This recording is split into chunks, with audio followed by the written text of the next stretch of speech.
It's morning again in Los Angeles, hump day and halfway home to the weekend. I'm Mo Kelly, and of course, this is Diverse LA. For almost 3 weeks now, we sought to challenge the notion of how all Angelenos think, reason, and have attempted to present radio which reflects the richness of Los Angeles, meaning not just the richness of progressive talk. I said it. Not the richness of just a certain ideology, but diversity of ideas, too. It has never been Mo Kelly's goal or intention to have all listeners agree all the time. That's affirmation radio. That's what other folks do. This is information radio, the free and respectful exchange of ideas, providing a multiplicity of views from all sorts of vantage points. That is Diverse LA. Today is the day I can assure you we're going to get in it. We're going to have some interesting conversations. Today is going to feature some of those uncomfortable moments that I've been hinting at. Buckle up. Get ready, and more importantly, be ready to contribute to the conversation. Email us at diversela@clearchannel.com. That's diversela@clearchannel.com. Now, for our host. Today's host, you might have seen frequently on the Sean Hannity Show. Yes, Sean Hannity. In fact, Hannity remarked that our host today is the most courageous, outspoken critic of the liberal left. What? What is going on? What are they thinking at KTLK? Who let this guy in the door? Glad you asked. Mo Kelly did. This is Diverse LA, not monolithic LA. My fellow progressives, get ready to call in, get ready to email, and get ready to defend your home turf.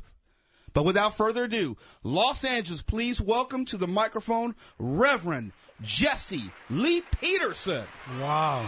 What an introduction. Thank you, Mo. Thank you for coming on the program. It's good to meet you, man. You have a lot of energy. Well, I try to be, it's early in the morning, but I try to push myself through. There you go. All right, folks, welcome to the show. I am Jesse Lee Peterson. Just a little bit of background on me. I am founder and president of a nonprofit organization called BOND, the Brotherhood Organization of a New Destiny, and our purpose is to rebuild the family by rebuilding the man. We're 22 years old now. We just had our 22nd anniversary this past February. And I'm proud to tell you that we have not received one penny from the government. We're doing it the American way, working hard, doing it, earning our way, and not relying on the government or anyone else to do it. We are rebuilding the family by rebuilding the man because I believe that if men were to turn back to God, do the right thing, get married, and guide their families in the right way to go, then you wouldn't need the government in your life. I've come to realize, I realized about 22 years ago or so that not all, but most, but not all. I'm saying not all, most, so don't accuse me of anything. You know me, I'm just here listening to the program. Not all, but most black Americans are suffering not because of racism, but the lack of moral character. Most black people are immoral. They have been brainwashed, dumbed down, and demoralized. And they have been deliberately used by the NAACP, Jesse Jackson, the Urban League, the Congressional Black Caucus, Al Sharpton, and most of the black preachers who are not called by God, but by their mama. And so we're trying. Did you know that most black preachers are called by their mama? So you're saying that they're not necessarily serving a higher calling, they're serving their mama's calling? Yes. Wow. In the black community, black women have been deceived to believe that they're really smart. No, you can't say that, Jesse. Yeah. You can't say that. And when you're a kid growing up. They are smart. When you're a kid, listen to this, when you're a kid and you're growing up and you say something nice as a kid, they say, boy, one day you're going to be a preacher. And so you grow up and become a preacher. Isn't that called by mama? That's being called by mama. I rest my case. So you dispute the idea that black preachers are serving a higher calling. I have no doubt about it. But why is that black preachers as opposed to white preachers? Well, because, I'm sure you can find it in the white community, but we work with all people, but I deal with the black community because everybody else, most other races are afraid to tell black people the truth for fear of being called racist. And so they're not getting the truth in their homes. They're not getting it in their churches. They're not getting it in their community. So it's my job to tell black people the truth. And the truth is that they're being misguided and misled. And so what we're trying to do is get men to wake up, get married, and guide their women and children. We have a responsibility to protect our wives spiritually and financially. Okay, and I agree with you on that. Yeah, it used to be that way prior to 50 years ago when Lyndon B. Johnson came in and told black people, hey, we're going to take care of you, but you can't have a man in the home. And they said okay to it. So the government became the daddy of the family, and the so-called corrupt black leaders became the head of the people. And that's why most black people are not capable of thinking for themselves. And we see that happening in Florida, and we're going to deal with that too. Wait, but I want to challenge on that. We're not capable of thinking for ourselves. It's one thing to be misled and misguided, but I challenge you on the idea that we're not capable of thinking for ourselves. If we're not capable of thinking for ourselves, then yes, then the government should intervene. Yeah, you know what? You have this incident in Florida. We're going to get to that. All right. Most black people are into that. I'm going to give you examples of why they're not able to think. But we're helping them to overcome their anger, and that's what we're doing at Bond. Because once you overcome your anger, you can see things clearer. You can think for yourself, and you don't need a leader to guide you. I have no leader over me. Christ is my leader. I have no man telling me what to do, when to do it, how to do it, who to love and who not to love. So we're dealing with that. I'm also the founder of the South Central LA Tea Party. Yes. Wait. There's a Tea Party in South Central. South Central LA Tea Party. And we are educating and informing Hispanics and blacks about what's really going on. This is the greatest country in the world. Everybody and their mama are trying to come here. I don't see anyone trying to get out. We can't even keep the illegals out. You know what I mean? And so, yeah, black people go, not all, but most, they're going around hating their country, blaming, whimpering and whining and begging, not realizing that they are Americans. We are free. We can do what we want, live what we want, and we can be successful as we want or not be successful. But they're calling themselves African Americans and yes, I call all that kind of crap. I make it clear that I am not an African American. I don't have an afro. I have an Amerifro. There are no there are no African drums beating in my chest. The American guitar is playing in my heart. I'm as black as the ace of spades. Turn these lights out, you only see white teeth. I grew up on a plantation down in Alabama.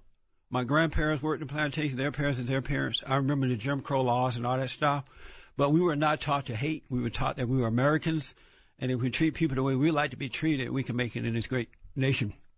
And so the Tea Party movement, South Central LA Tea Party, is there to unite the people, to educate them about how great this country is, get over your anger. And you have these crazy people joining the Occupy Wall Street movement, out of control, where in the Tea Party movement, you have normal people, you know, people who can think for themselves, who love the country. They're not violent. They're not killing people, raping and robbing and leaving all their junk in the street. And so we want Hispanics and black Americans and blacks and Hispanics to get involved with that. We got a rally coming up. We're going to tell you about that as we move forward. We're here 3 hours a day. In the second hour, we're going to be talking for a few minutes at least with Patrick Franklin. He is the president and CEO of the Urban League out of Palm Beach County, Florida, concerning the Trayvon Martin shooting situation. What a mess. If black people had any sense, they wouldn't participate in that, Mo. We're going to tell you why in a minute. It's crazy. Ooh, we're going to get into that one. We're going to get into that one. I look forward to that. We're going to be taking your calls at 877-520-1150. That's 877-520-1150. KTLK-AM 1150, Diverse LA. I'm Jesse Lee Peterson. Back in a moment.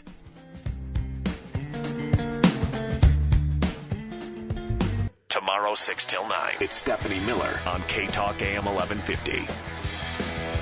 Okay, folks, welcome back. I am Jesse Lee Peterson. Thank you so much for being here. I also want to thank KTLK-AM 1150, Diverse LA, for allowing me to be here today. I admire it. I respect that. And primarily because I am 100% conservative to the bone. I used to be a Democrat. Yeah. No way. No, I was a Democrat. And I don't know how I became that way. We're going to pray for you. I didn't make that choice. It just happened. We're going to pray for you. Yeah, Mom. And then God changed my heart. He took away my anger. And because I asked him to take it away, right? And he did. And then I realized, wow, I can't identify with the Democratic Party anymore because the Democratic Party itself is not of God. You know, the values of the Democrat Party, the party is not of God. So I couldn't identify with the party anymore. So I went back to God, Oscar, and I said, you know what, I have one more favor. Right. And he's like, well, what is it? I said, you know, you've changed my heart. You've taken away my anger. I'm a free man now. I can no longer identify with the Democratic Party. Can you forgive me for being a Democrat? Forgive you for being a Democrat? And God said, yes. Wait a minute, you thought being a Democrat was sinning against God? Absolutely. Wow. There's no way that you could be a Christian and vote for the Democratic platform because there's nothing good about it. So now I am conservative, and being a Republican conservative in the black community is like being a member of the KKK. You should. Oh, there's a lot of hate out there for you. You should visit some of the lunches and dinners that I have with my family, my uncle and aunts and their children. Oh, man, there's a war every time. But I understand it. I used to be a Democrat, so I know how they feel. We're going to get to your calls in a minute at 877-520-1150. That's 877-520-1150. Also, you can email diversela@clearchannel.com. diversela@clearchannel.com. One quick note, then we'll take some calls. Well, two quick notes. In the third hour, I did a press release recently and said Obama acted stupidly in the Trayvon Martin case. We're going to talk about that. Yeah, we're going to talk about that. Yeah, you know Obama. that. Barack Hussein Obama. That's President Barack Obama to you. President Obama. Did you hear about Michelle? You mean the First Lady? Yeah, Obama's wife. You mean the First Lady? She loved ribs. First Lady? She loved hamburgers and ribs. She loved hamburgers so much. And she looks good. She loved hamburgers so much, they named a burger after her. So? Have you ever had a burger named after you? I'm not that important. Yes, you are. Not enough to get a food or a beverage named after me. I don't know if they named it because she was important. They named it that because she was eating so many of them. I think When you think so? I'm quite sure First Lady Obama puts the other First Ladies to shame as far as shape. You think? Oh, I know. You think? I know. You ever seen her lately? Well, Michelle Obama, Barbara Bush. Let's go. Michelle Obama, Nancy Reagan. Let's go. I have to admit that, except for this woman, Michelle Obama, we never. Barbara Bush and the rest of the first ladies were classy women. You gotta admit, Oscar, that Michelle Obama is not a classy woman. Oscar's out there. I mean, not Oscar, but Mo. Oscar is the producer. The board op is Armando. Armando, how old are you? If I'm here. I'm 29. You're 29. Yeah. You're Hispanic? Yes, I am. You're Hispanic? Yes, sir. And not a Democrat, right? Yeah, yes, I am. Oh, God. Please forgive me. Yeah, I do, man. You look like a Republican. No. I do. It's a haircut. Oh, that's what it is. Yeah. And also, did you see Michelle Obama do push-ups with Ellen? What a shame. On the Ellen Show? Isn't that embarrassing? The first lady. She was so. No, showing she her is fit. That's the cool. first lady And doing she's fine. Have you seen any other first lady do push-ups in public? I don't know if In they the I've can. seen any First Lady. Right. Have you exactly. seen any Barbara other? Bush is not getting down and doing 20. No. Her whole platform has been physical fitness. I It is know, but consistent. she doesn't have to do it in the public. It doesn't. It take away the class of this great nation. You know, the president and the first lady are supposed to be classy and They are you know classy. they carry themselves in a certain manner. They don't act like like these folks are acting. But we're going to talk about. We're gonna talk about it. You better stop messing with my first lady, Obama Jesse. acting stupidly. And I'm just telling the truth. I'm glad that you're you guys. giving your opinion. I'm glad you guys have a black president. God bless you for it. But it's not going to help in a good way. It's not going to make anything better, as we see for the last 3 years. There is a discussion to be had whether having an African-American president, yes, I said African-American. Were you born here, Mo? Yes, I was born here. You're born in this country. That's right. So how did you become an African? Very simple. African-American is my ethnicity. American is my nationality. No, man. And when it changes, I will American. let you know. No, I am American. That's my nationality. We don't ask Lord. Jewish people, you could be Jewish American, you could be Italian American. I got it. Remember I said black Americans are being misguided or misled or misinformed. They're not thinking for themselves for the most part. Right. That's a perfect example. The reason that black folks are calling themselves African American, because Jesse Jackson told them to. They didn't come up with that idea. Armando, I'm telling you too. I'm going to correct you on that. They did not come up with that idea themselves. No, they were called Negroes. They were called colored. And then Jesse Jackson, and then they were called the Afro people. Remember when they had Afro-American? And then Jackson said, "Okay, we're going to call ourselves African American." So they just went around, "Oh, I'm an African American." Okay, let's talk some truth, Jesse. Right? Jesse, the truth is we have a history of non-self-determination. I don't. Of disconnect. Not me. Well, okay, but you are free. That's right. And you are free. My folks grew up on a plantation. And you are free to call yourself whatever you want. As a matter of fact, my great-grandfather was a tough guy. And he headed up the plantation that we grew up on. And a black guy was fired from another plantation, and the white people did not want my great-grandfather to hire him. But he said, no, I'm hire him? Yeah, take him on, employ him. Your southern accent That's coming right. through. I love it. I love the South. I love Alabama. But they didn't want him to employ this black slave from the other plantation, right? But my grandfather said, no, I'm going to hire him. So he gave him a job. They threatened him. The white folks threatened him. And they came for him one night while he was in bed. He had his gun under his bed, and he ran them off, right? And then they came back later for my great-grandfather, and his wife had moved the gun, removed it from under the bed because she thought he may get hurt. He went for his gun. It wasn't there, and they killed him in bed. Isn't that amazing? So, but yet, they never taught us to be anything but Americans.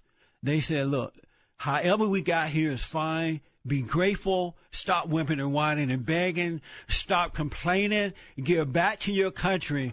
God has blessed you to get here. I have a question for you. Yes, sir. And it's truly a question. And what would you say to those people who came over through Ellis Island and presently identify themselves as Polish American or even Native American? I would say get over it. What's wrong with celebrating ethnicity? If you were born in this country and or you have you're a citizen of this great nation, you are an American. It's not the same as being born in France. We are one nation under God, not divided by these hyphenation things. But we're going to talk more about that. When I come back, we're going to take calls. We're going straight to the calls. Again, it's 877-520-1150, 877-520-1150. You can email diversela@clearchannel.com. This is KTLK-AM 1150 Diverse LA. Back in a moment. Welcome to the real world, she said to me, condescendingly. Take a seat. The Cure for the Common website, KTLK-AM1150.com.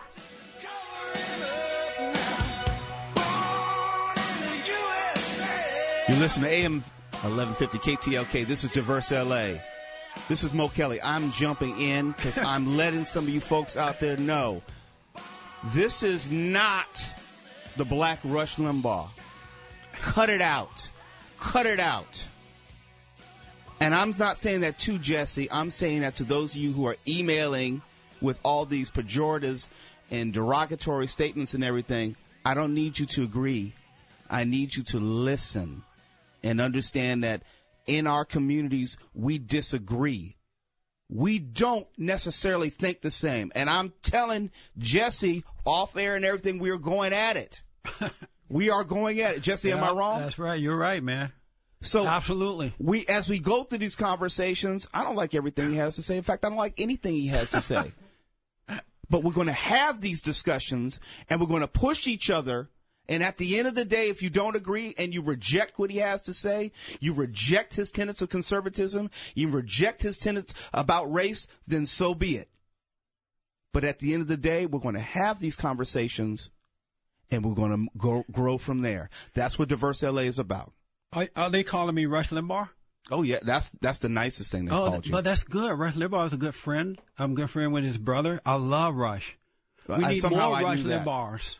We need more Sean Hannitys and Rush Limbaughs and Jesse Petersons. One thing I do is tell the truth. And over the last 20 years, Armando, I've been called every name in the book and then some. By black people. And they've called me everything, but, you know, I understand it because I used to be a Democrat. And when I was a liberal Democrat, I hated the truth as well. And so I thought that, you know, the people who told the truth were mean people. And so I understand. I don't take it personally. So it's an honor to be called Rush Limbaugh. That's not a put down. I thought they were calling me something else. I have an Uncle Ruckus, too. Did you know that? Mo? As in like Boondocks, Uncle Ruckus? I guess. Is that who he is, Hermes? I had never heard of Uncle Ruckus until the blacks started calling me that. And so I had my engineer over at my studio to look up Uncle Ruckus for me. He found him, and now we play him on the radio so that we can introduce him to my uncle. I knew I had an Uncle Tom, but not an Uncle Ruckus. Now, for listeners who may not know, Uncle Ruckus is a character, a part of the Boondocks series. And in it, he usually espouses theories which are very similar to Jesse Lee Peterson. Conservative views. Yes. So if you ever watch Boondocks late at night or read the comic strip, the character Uncle Ruckus is very much like Jesse Lee Peterson. That's part of the reason why we're bringing it up. I love my Uncle Ruckus. Let's go to the phone. Let's see here. You know what? Let's take Jerry out of Los Angeles first here.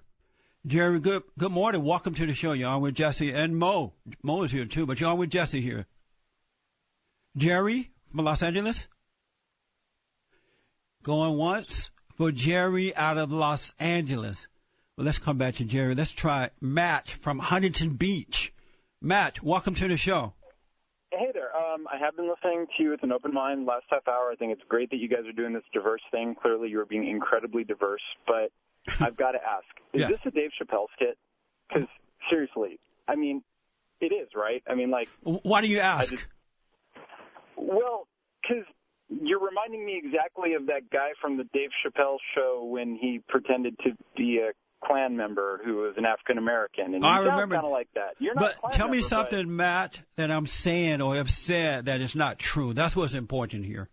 Well, personally, I think most African Americans, and if you want to say black people, whatever, I think most black people can think for themselves. I don't think women are dumb. Well, you think? Do you think? Let me use the word misguided. How about misguided or misinformed? Do you think most blacks have been misinformed? No. You don't. Then No, how no, is it that 90% of black Americans support and vote for Democrats year in and year out? No other cultures are doing that except for the black community. How did that happen if they're not misinformed or misguided? If you look at the policies the conservatives, who are now make up the Republican Party, have pushed for the last 100 years. What are those policies? Give me an that example of those policies. Give me one that's bad for black Americans. Oh, I don't know. How about the voter ID laws in the South that they're pushing right now? Oh, so you don't want blacks to have to get up and go and get an ID and everybody else have to do it. Why don't you want blacks to get up, go get an ID, and go vote so we make sure this thing is done properly? What's wrong with that? No, I don't want my 85-year-old grandmother to have to go look for her original birth certificate to go just so she can go vote. Why not? Spend 4 to 5 hours. Why not? Why not, Matt? And have to go vote. Because everyone should vote. Everyone should have the right to vote. And when they make it harder, all you do is decrease the number of people voting, which doesn't benefit anybody in the long run. It only allows a small minority, usually the most radical, to actually control the process. Matt, this is interesting in that. That's not a racial issue. That's everybody. Matt, it's not just for your 89-year-old grandmother. They don't want any blacks and Hispanics to have to worry about having an ID to vote. It's for the young as well. Are you okay with that? I don't want anybody to have to worry about it. Are you okay with that? Sort of basic ID, some sort of anything, they're fine. Actually, most states do require something, but the point is conservatives are pushing harder and harder to make it a very specific form of ID, which has been proven to disenfranchise African Americans, Latinos, well, do me a favor. Younger people, people who vote Democratic. So, do me a kind favor. Stop feeling sorry. Hey. Stop feeling sorry for black people, all right? We can do it. Believe me, we're strong enough to get an ID. I appreciate your call, Matt. Thanks for calling. Let's try Jerry again and see if she's there out of Los Angeles. Yeah, I'm Jerry. Hi, Hello? Jerry. Hi. Hi, yeah. I just wanted to comment. You know, I've been listening to Mo's show ever since his very first day. Mo is something else, huh? Yeah, he's good. He's had some very good, diverse conversations. But if he continues to have guests like you, I'm not going to listen anymore. For you to say that African Americans, the comments that you've made about us, that most of us are immoral, and the comments you made. Where am I wrong? Let's deal with that one first. Where am I wrong? Okay, yeah, you can't say that you're immoral.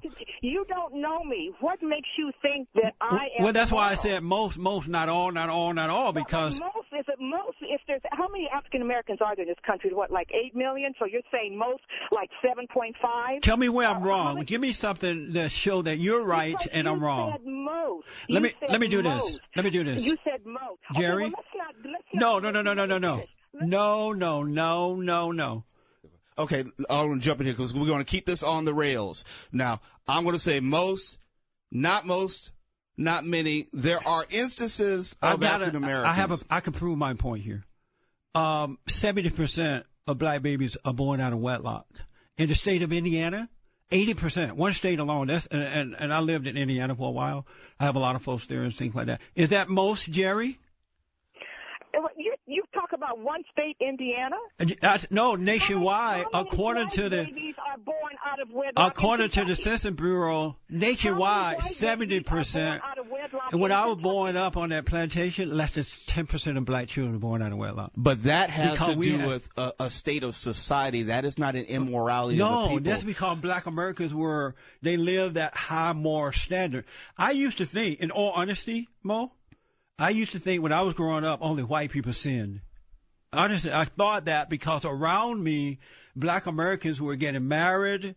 They were having their children under the umbrella of marriage. They taught us how to treat, one another and others. There's no way I would be doing the things that these young kids are doing now because my grandmother would beat me before I even could get home. See, that's the key point. Heretofore, we had a familial structure with Big Mama, the grandmother. We had But I had my grandfather, too. I just didn't have But I'm saying we had the familial structure. I didn't have a Big Mama thing. But I'm saying we had those parents and grandparents which protected us and educated us. And they kept us on the moral line there, right? They prevented us from deviating from that. Right. Is that true? And we're not. Is that true? Yeah, no, that is true. That is true. And so now, not all, but most black Americans have deviated from that, and now they rely on the government, on their leaders, and everybody else to do it for them. No. Why are you guys denying this? This is not a put down. It's a truth. Because I've got to go. May I say something because I've got to go? Go ahead, Jerry. You are an embarrassment. I'm telling you to live up right, and I'm embarrassed. And sold Uncle Tom. There you go. I told you I had an Uncle Tom. It's all right, Mo. I hear that all the time. I'm not offended by that. That rolled off my back. It's the people who don't love the truth who call you names. This is why I'm a Republican, Armando. And you look like one. Before I leave the studios today at 12 noon, you will be a Republican. We're going to work on Mo, too. Mo, you ain't going to change me. You are too nice to be a Democrat, man. You are not going to change me. I'm going to work. I'm going to lay hands on you. I am informed, I am educated, and I am clear. I'm going to lay hands on you. All in the name of Jesus. We'll be back in a moment.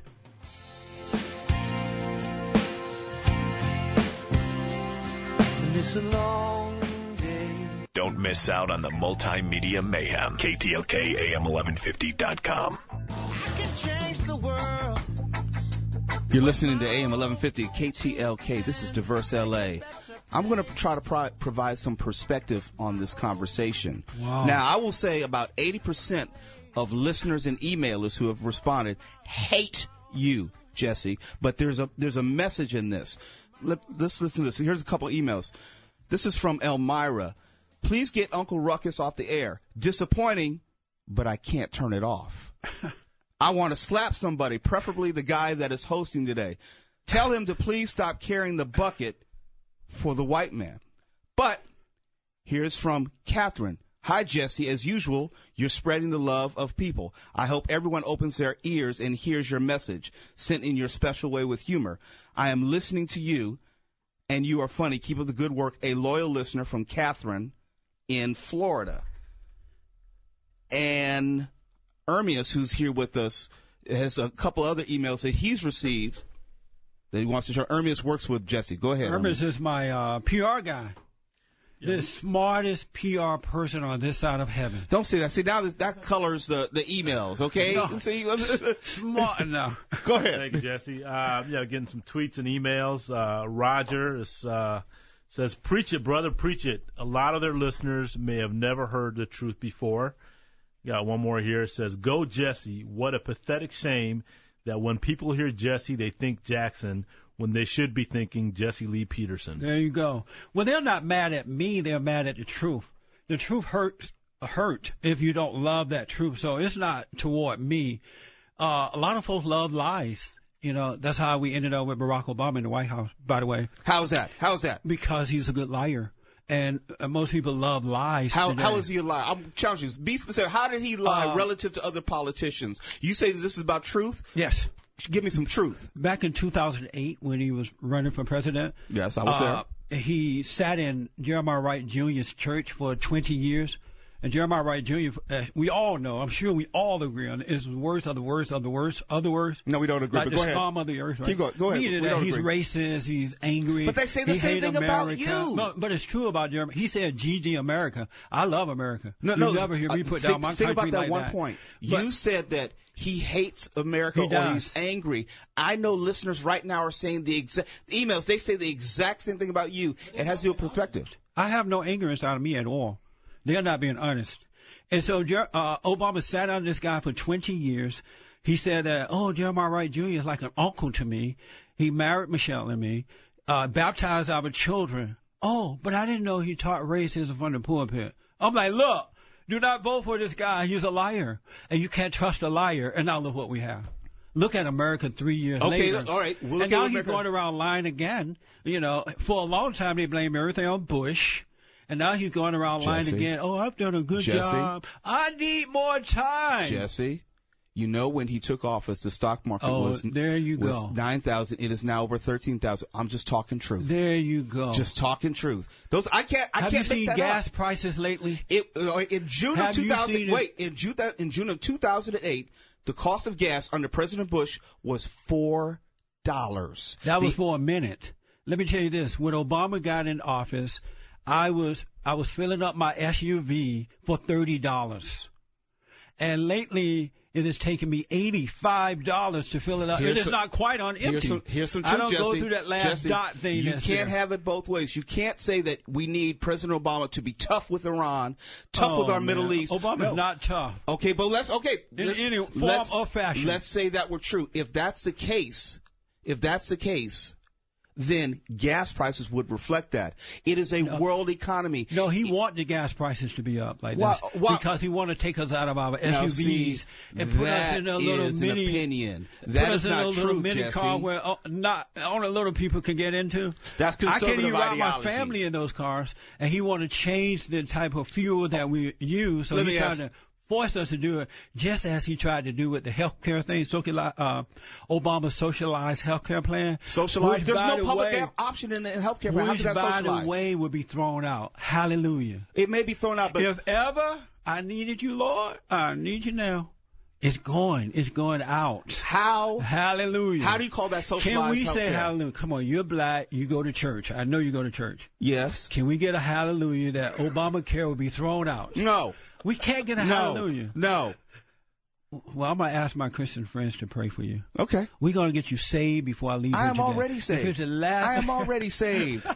Saved and baptized. Don't worry about me. But I want to ask you, Jesse Lee Peterson, you said it was socialized healthcare. It didn't even have a public option. How can you call it socialized? Obama want to take care of everybody in the healthcare area. Question. That's socialism. No, I want to have my own choice by private entities. And he want to force you to buy it. If you don't buy the insurance that he want you to have, what state do you live in? You will be fined. What state do you live in? They want to fine you. That's mandated. What state do you live in, Jesse? I live in California. The last time I lived. Okay, so how did you get over here? When I left the house this morning. Who drove? We left in California, right? Who drove? Who drove today? Ermias did. Okay. Do you have a car of your own? I do. Do you have car insurance? It takes $80 to fill it up now. Do you have car 85. insurance? I do. Do you have liability? I do. State mandated liability insurance. No, well, I don't know if they did or not, but I have it. Okay, it's mandated. Yes, but that's government. fine. It's still not. I'm not. If I don't get insurance, let's say I don't have a car, I'm not forced to buy insurance. Thank you. But if I don't want Obamacare, I have to be fine. I rest my case. Wait, my case is rested. How did you go to school? Did you go to public school? I did. You were mandated to go to school up until the age of 16. You know that, right? No, back in those days, we were not forced to go to school. Well, how about this? In 2012, you were mandated to go to school. In the good old days, when boys were boys, option of school. When boys were boys and men were men, we were not forced to go to school. I got news. Oh, no, you chose, now. but the law said that you had to go to school. I got to take some calls. Uh-huh. Run, Jesse, run. Everybody. Run, Jesse. Everybody and their mama calling in. I got them cornered, y'all. Yeah, right. You and I are going to be around here for a while. Yeah. Let's go to South Central L.A. and talk to Anthony. Maybe he's a part of the Tea Party movement, South Central L.A. Tea Party. I don't know. I'm just saying. Hey, Anthony, welcome to the show. Anthony? Hey, what's going on, man? Good morning. I love your show, but this host, look, man, you got to stop using this Republican talk as double talk for the fact that you just don't like yourself or black people. I'm so sick of people trying to talk this politically correct double talk. And you say I don't like myself? To hide their real ulterior motive. Let me tell you something. I'm a black man. I live in South Central LA. I'm an independent. I think on my own. Let me tell you another fact. You should join our South Central LA Tea Party. Let me tell you another fact. Hey, Anthony. And let me tell you something else. Let me just finish my point. You just got through saying, as a fact, that I'm so black, if you turn off the lights, that all you see is eyes and teeth. That's perfect example that you don't like yourself. Mondo, am I telling the truth? Let me ask Mondo. If you turn these lights out, will you see me or just see teeth? You're not that dark. Come on. No, you're not that dark. Am I? You're brown skin. Mondo, am I black enough? You turn these lights out, you want just white teeth? You're really tan. Thank you. You're really tan. I rest my case. But Anthony, what am I saying that's not true? Just say, Jesse, you said this, and it's not true. Self-hatred. For you to turn around and say that you are an African, you're an American, that's self-hatred. But I love my country. I was born here. And get to the facts. You keep talking about facts. The God that you believe in is Europeanized. Oh, God. You don't even have your own way of thinking, man. Stop so, that Republican Anthony, and really get to the facts. All right. When you can think of something and prove me wrong, call me back. I appreciate your call, buddy. Amazing stuff. There you have it. But you know what? I am committed. I love my country. I love what's right. And I am committed to putting the truth out there. I got to say hello to all the folks over at the headquarters there at Bond, my headquarters. They're listening right now, everybody and their mama. We're taking your calls at 877-520-1150, 877-520-1150. Also, Diverse LA at clearchannel.com. That's if you want to email us. Yes. Back in a moment. Well, said she died easy of a broken heart disease. So I listened through the cemetery tree.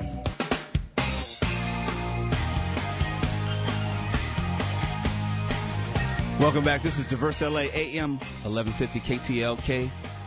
I know y'all are mad. Y'all are upset. How did I let this pompous, conservative man who doesn't even consider himself to be African American on the radio? This is Diverse LA. I told you day one, there are going to be days in which you'll be uncomfortable. I agree with nothing this man says, and he agrees with nothing I have to say.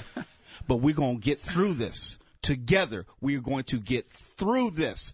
Armis, I want you to get back on the mic and give some of the feedback you're getting. I'll give some of the feedback I'm getting. Okay, Kristen Collins tweeted, can't believe I just retweeted for peeps to listen to Lefty 1150 AM radio for something other than Kings hockey game. Happy to do it for JLP. That means Jesse Lee Peterson. I've got one more I want to read to you here. It says, from San Diego, it says, I got to tell you, I don't know how he does it.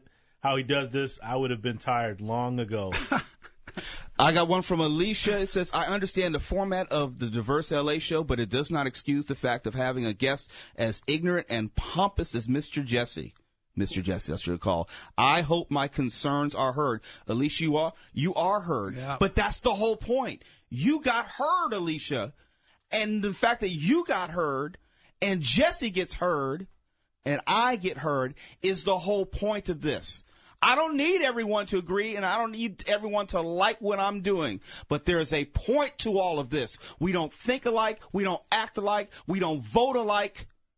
So why should our radio sound alike? There you go. And if you are still listening and you're still mad, that's okay.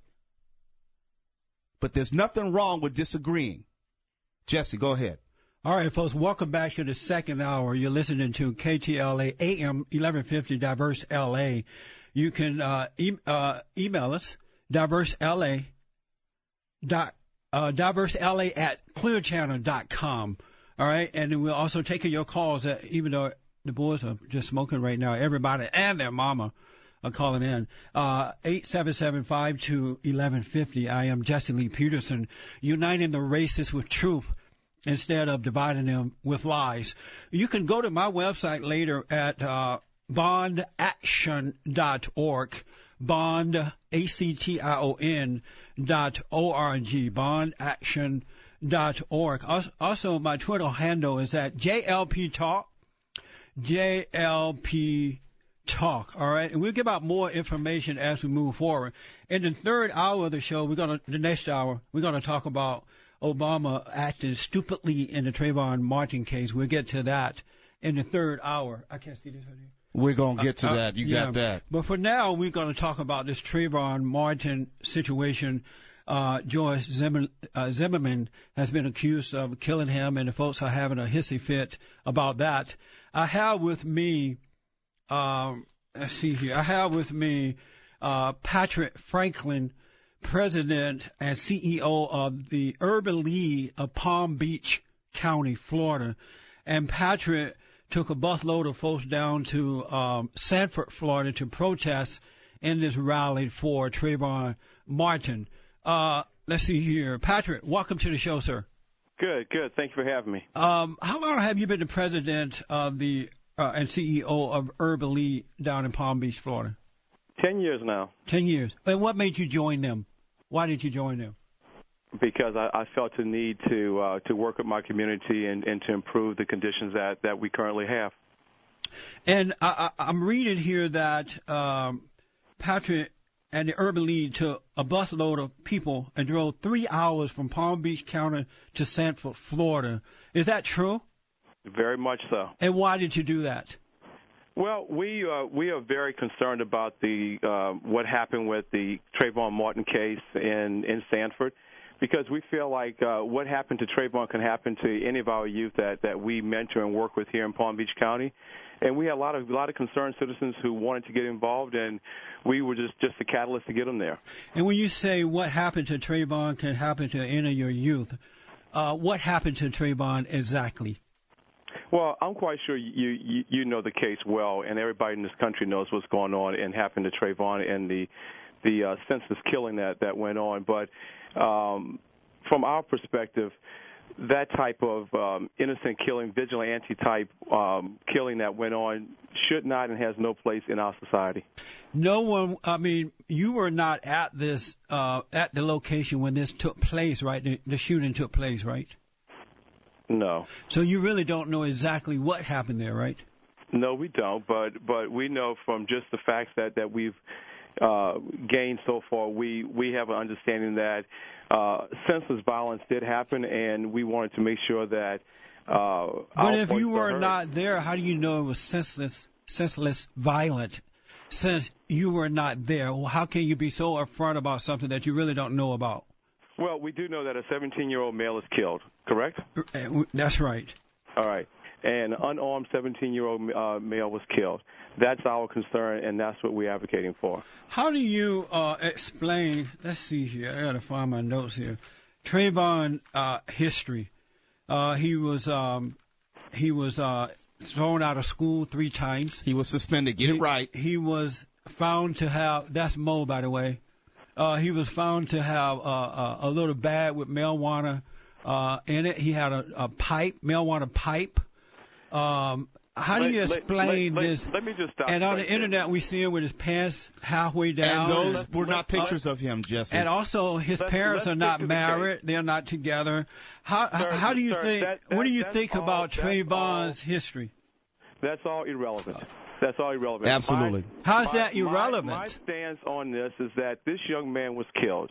17-year-old male was killed. Period.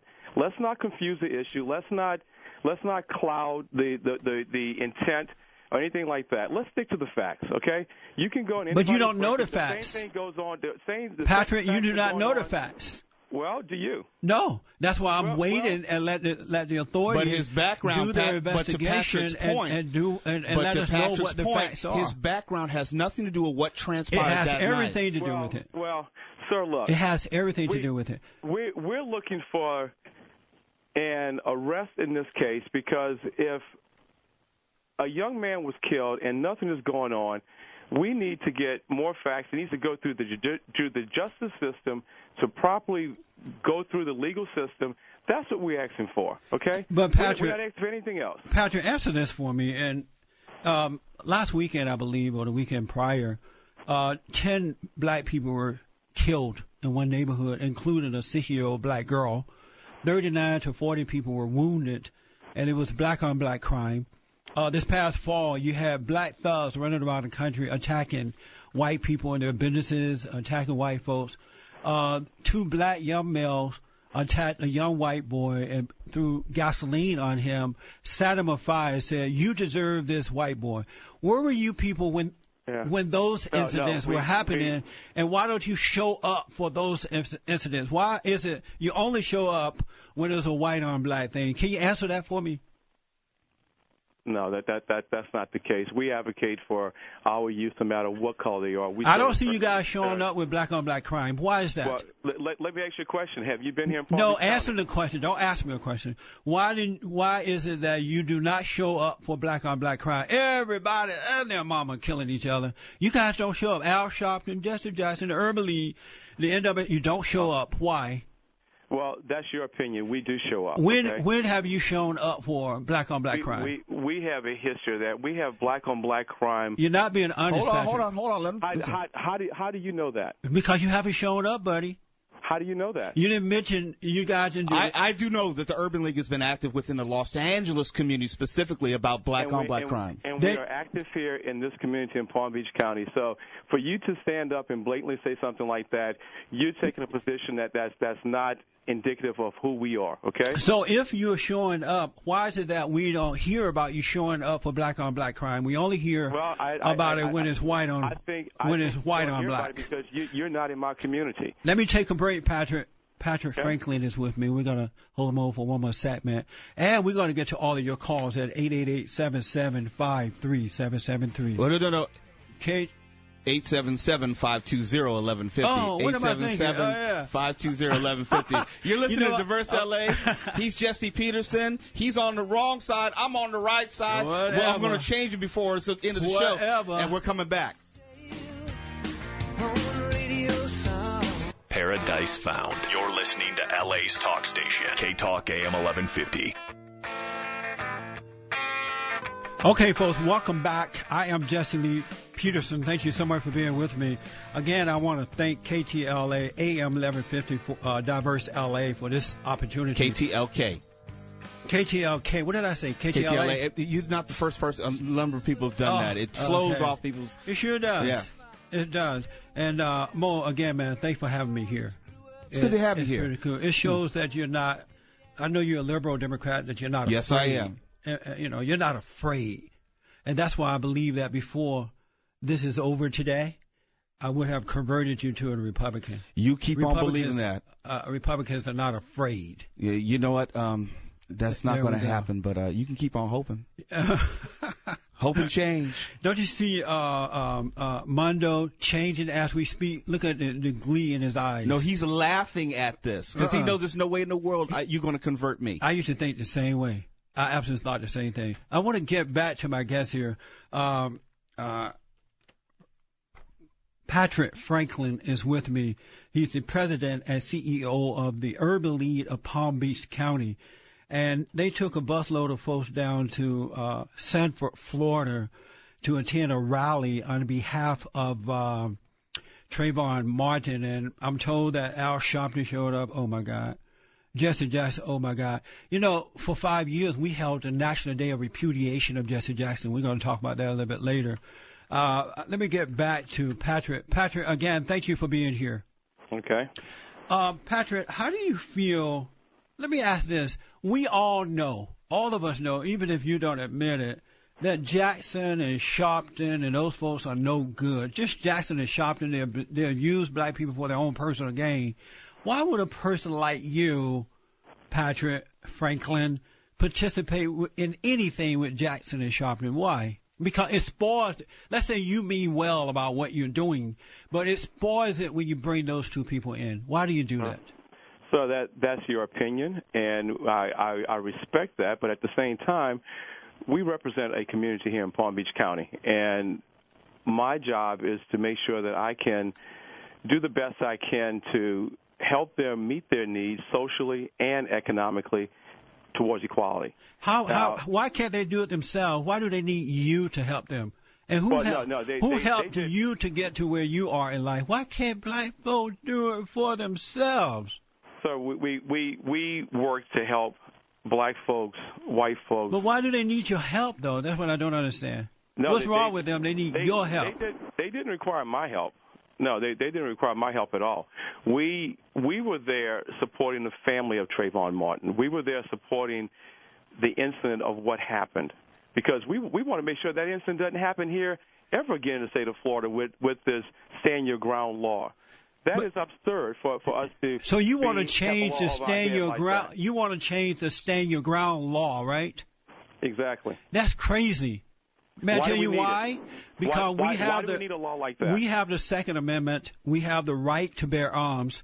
And if you look around in the urban areas, they have taken the guns away from the decent black people and Hispanics who are in the urban areas. And now these gangsters, are taking over the communities. Why would you want to take away the rights of good citizens to protect themselves and their families? Why? That's why we have laws in place right now. That's why we have. What laws do we have in place? We have laws to protect us. I'm not a lawyer, sir, to go into detail about laws like that. But at the same time, we have the Second Amendment. We need that in place, and you're trying to take that away. Why do we need a stand your ground law on top of that? To protect themselves there in Florida. We should have it all over the country. Because of time, let me ask you this. You mentioned his parents, Trayvon's parents. According to the Smoking Gun, Trayvon Martin's mother, Sabrina Fulton, has filed 2 applications to secure trademarks containing her son's name. She wants trademarks for I Am Trayvon and Justice for Trayvon. If she is in mourning about the loss of her innocent, young, wouldn't hurt a fly son, why is she trying to make money off this? Well, I just look at this. I think it's totally disrespectful to question a mother. You're not answering the question. Son. Answer that particular question. No, that's. I have never heard that, so I don't know. You do know about this. I have this report here. It's all over the media. You do know about it. Why is this woman trying to make money? Why is this woman trying to make money off her dead son if he was so innocent? I can't speak to that issue. The issue that I'm more concerned with is a 17-year-old male that's dead and unrightfully killed. But you don't know that he was unrightfully killed. Why are you making statements that you don't know to be true or not? Well, I'm making a statement based on the facts that I know. But you don't have the facts yet, man. I'm waiting like everyone else to find out what really happened in a code of law and the due process of the law to happen. My final question for you, Patrick, and I do appreciate you being here. I saw you guys do this down in Louisiana with the so-called Gina 6. I saw you do the same thing to the at the Gina 6. I'm sorry? I wasn't at the Gina 6. I saw you do this to the urban leagues. There were representatives. Maybe Patrick was not there. We're just talking facts. That's all. Just facts. There were representatives from the urban league. You said you saw him. No, I mean the urban league itself. Oh, okay. The Congressional Black Caucus, Jackson, and NAC. All those folks showed up. I'm just saying. You saying facts. Go ahead. And then I saw it with the what's that city where the white boys were. You're talking about Duke Lacrosse? Duke Lacrosse situation. You people showed up down there. You people? And then destroyed those boys' life and took up some money and left. This situation is going to turn out the same way. But do you personally feel bad at all that you may force an innocent man to go to jail, George Zimmerman? Do you feel badly about that at all? If he's found guilty in a court of law, no, I don't. Wow. Okay. If he's found guilty in a court of law through due process in our legal system, no, I don't. You realize that most normal Americans are rolling their eyes at you guys, right? They're not taking this very seriously. Well, that's their perspective, and they have the right for their opinion. But if we don't voice our opinion But if you guys were to voice your opinion, if you were to voice your opinion about black on black crime or black on white crime, then we would respect you more. We would believe you. But since you're just one-sided, you look like racists. Listen to this. The Urban League of Palm Beach County, along with 7 other urban leagues in the state of Florida, we've been doing black-on-black crime for the past 22 years. You've been marching and rallying and trying to get these people locked up, right? 22 years we've been doing black-on-black crime. Have you been trying to get the black criminals locked up as you're doing with Joyce Zimmerman? We will do whatever we can. Have you been trying to get the black criminals locked up, Patrick? Yes, we have. All right, well, thanks for answering that. You have a website, anything you'd like to give out? We're running out of time here. www.ulpbc.org. You can look at urbanleaguepalmbeachcounty.org. We invite everyone to take a look at us and look at what we're doing. I think you need to rethink what you're doing and look at your heart and realize what you're doing is wrong. And then you get more support. You get more support from the normal folks in this country. Well, if the normal folks are the folks that don't support what we do, then we don't need them to support us because we have quite a few people that understand our mission. No, you don't. No, most people don't understand. But Patrick, thank you for coming on, buddy. I appreciate it. All right. All right. Take care. Now, 877-52-1150. 877-52-1150. I am Jesse Lee Peterson. You can email me, diversela@clearchannel.com. 877-520-1150. 877-520-1150. You left out a number. Want to make sure they can call in, Jesse. Wow, I'm slow. You said that now. I didn't say that. I was thinking it. I'm black and I'm slow. I was thinking it, but I didn't say it. I was in the cotton field. And the town lit up. It's not a website. It's a calling. KTLK-AM1150.com. Okay, folks, welcome back. I am Jesse Lee Peterson, uniting the racists with truth instead of dividing them with lies. You're listening to KTLK-AM 1150 Diverse LA. And you can email diversela@clearchannel.com, all right? I do want to remind you or inform you that I am the founder of the Brotherhood Organization of a New Destiny. We are rebuilding the family by rebuilding the man. 20 years of doing it without one dime or one penny from the government. Also the founder of the South Central LA Tea Party. And Sunday, April 15, 2012, from 2 to 4 p.m., the South Central LA Tea Party and the Hancock Park Patriots and other groups are hosting a major tax day rally at the Wilshire Federal Building, 1100 Wilshire Boulevard in Los Angeles. For more information, go to bondaction.org. Bondaction.org. Jesse, and I want everybody and their mama to show up. Jesse, how many people come out to a black South Central Tea Party rally? We hosted our first rally when the NAACP had their national convention in L.A., downtown Los Angeles. I remember. And everybody and their mama showed up. We had blacks and Hispanics and give whites me numbers. and kids. Just numbers. How many people are we talking about seeing in an environment like that? A truckload of them. Everybody. I'm not good at the numbers. I mean, you know the numbers? Yeah, several hundred people. Several? Interesting. Yeah. I was asking out of curiosity. There are a lot of quote-unquote people of color who love the truth. They just don't know how to, they've been able to hook up with other people of color who love the truth. And so by way of the South Central LA Tea Party, we're bringing those people together. We're educating them, informing them about the greatest country on earth. I do a radio show Monday through Friday, and people can go to bondaction.org, bondaction.org. Everybody and their mama tune in, and they want some understanding. They want some clarity about what's going on in the country. And so we're waking them up to what's happening. I want to go to the phones here. Let's go to Tim, Altadena, California. Tim, welcome to the show. Thanks for calling. Hey, Jesse. How are you, buddy? All is well, sir. Thanks for calling.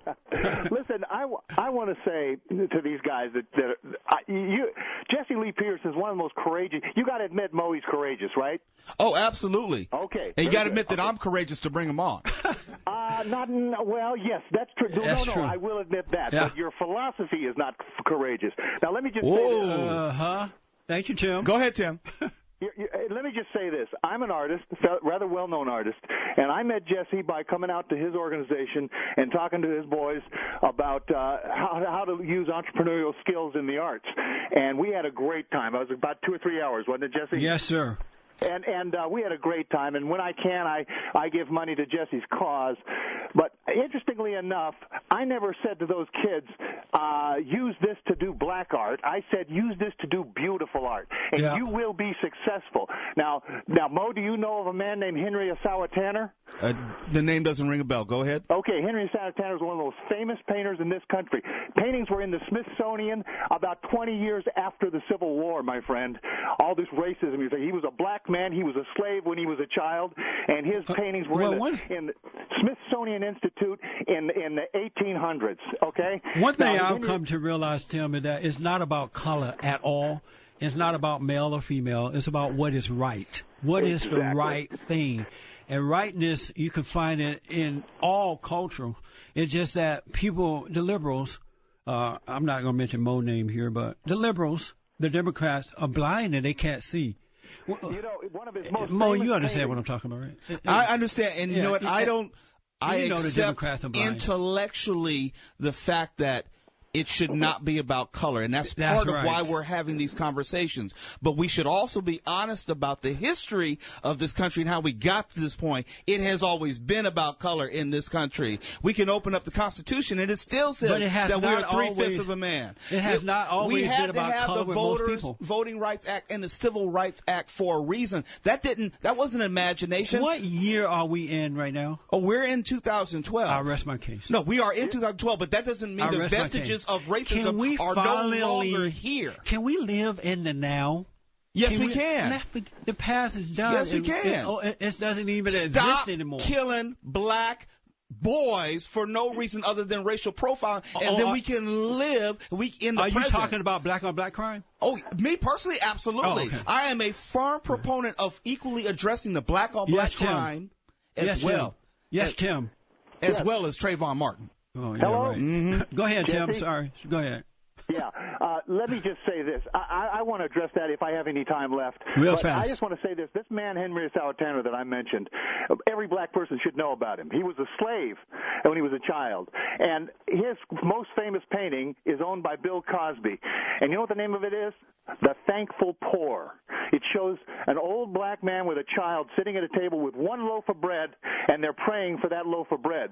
The Thankful Poor. Now, the race hustlers today would hate that painting with a passion. And by the way, it's why most people don't know who Henry Asawa Tanner is, because he painted mostly religious scenes, mostly Christian scenes from the Bible, or scenes like that. And that's why we have Black History Month. But that's to dumb. Celebrate. Not at all. No, may I say that that's dumb? It is necessary to learn about. No, it's not. Wait a minute. There is nothing wrong. No, you can disagree. No, I disagree. You disagree. We need American history, and then those black people who originally participated American history did not reflect the contributions of African Americans. Yes, I said African Americans. I'm sorry about that. We did not. We're not included in it. Let's change that. Let's put it in history books. I'm with you. We agree. And make it become.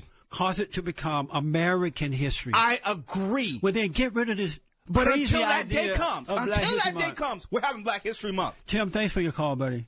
I totally appreciate it. Let's go down to Alabama. I love Alabama. And talk to Larry. Larry, thanks for calling. You're on the air. How you doing, Mo? How you doing, Jesse? What's going on? All is well, sir. My question is, I heard you talk earlier about the Reverend Jeremiah Wright. Yes. And I've listened to your show before, and I've heard you talk about Jeremiah Wright and all the other godless preachers across America before. In regards to his comments that he made during his sermon in 2008, I believe it was, why is it that you believe that he hates America instead of believing what I believe he was actually saying, which was he hates what America does? That's not what he said, though. He said, GG America, and he said that. Or That's in the Bible. In the context of the sermon, he's talking about the fullness of the sermon. No, but he was lying in a sermon. He wasn't telling the truth. That's what's bad about this.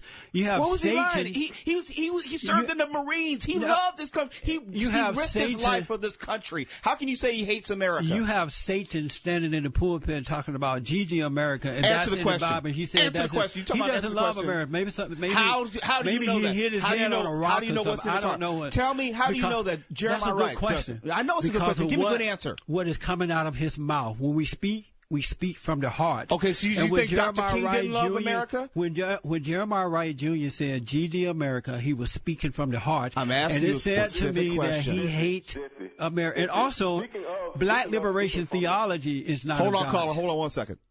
Go ahead. Black liberation theology is what Jeremiah Wright Jr. teaches, and that is not of God. God is about love. It's not about color. If I accept your premise, liberation theology is not of love. I'm going to ask you a question. If I accept your premise that black liberation theology is not about love, then you would also then agree that Dr. King didn't love this country? But see, you're trying to move me away from Jeremiah Wright Jr. But he's a disciple of King. Absolutely. Do you know what Dr. King's last sermon was going to be? Because he was assassinated. He was going to say in his next sermon. There's no comparison. Hold on. I'm going to show you the comparison. Dr. King's last sermon that he had already written was to be America may be on her way to hell given its involvement in the Vietnam War. When he died and he was assassasinated, he was at the lowest point of his popularity. And I know you mean well, but what you're missing, that was then, this is now. So in other words, you want to deny facts in history. The so-called civil rights leaders are not representation of Martin Luther King Jr. I agree. I agree. But it doesn't mean that Jeremiah Wright hates this country. As a matter of fact, Dr. King and I write about it in my book, Scam, How the Black Leadership Exploits Black America. Dr. King threw Jesse Jackson out of his organization several times. I agree, because Jesse was a hothead and was going in ways antithetical to Dr. King. I agree. And Jesse Jackson put what looked like red blood on his shirt and said Dr. King died in his arms. When pressed by the media, he had to admit he lied. Yes, he has exaggerated his importance in connection to Dr. King. Yeah, Larry. Oh, we got to take a quick break, but we're going to do some more calls. Okay, we'll be back in a moment, folks.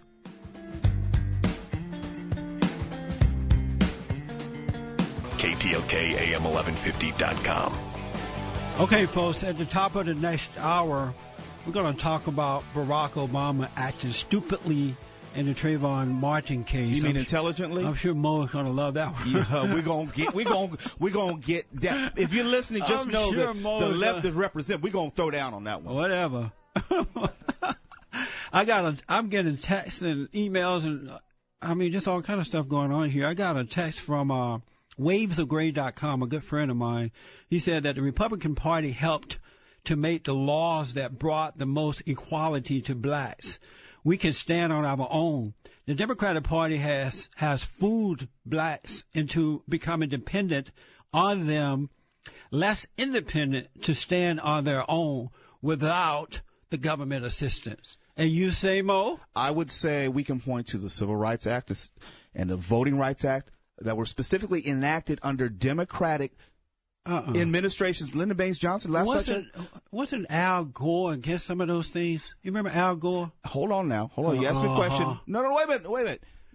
Also, during that time, early in the morning, also in that time, the Democratic Party was led by people like Strom Thurmond, Jesse Helms, who, because in response to the civil rights legislation, left the Democratic Party. A big mistake, Hold on now. They left the Democratic Party, formed the Dixiecrats, and then became the Republican Party, the ideological Republican Party that you see today. You're not telling the truth in this right now. Oh, yes, I am. This is factual and actual, my brother. How about Larry Bird? Someone else. How about Larry Bird, the Democrat who recruited? I think you're talking about the Boston Celtics, Bird. No, the Democrat who recruited. You're talking about Senator Bird, the former KKK, right? Yes, sir. Okay. Who recruited? You're talking about Robert Byrd. Yes, sir. Oh, I just want to make sure you're factual. Yeah, I want to make sure you factually know what you're talking about. Robert. We're having fact. Come on now. This is Mo Kelly you talk to. You can't come in my house and try to do that. Robert Byrd. Oh, Robert Byrd. Yeah. Yes, okay. He recruited for the KKK. That's correct, and I do not support him. And you guys loved him. No, you guys? Oh, yeah. The Democrats loved that guy. No. In the African American community, no, we do not support Robert Byrd. That is not true. What? That's not true. I gotta take some calls. All right, you take some calls. Time is going by here. Let's go to Corey out of Los Angeles. Corey, welcome to the show. Hey, what's going on, Jesse? What's going on, Mel? Hey.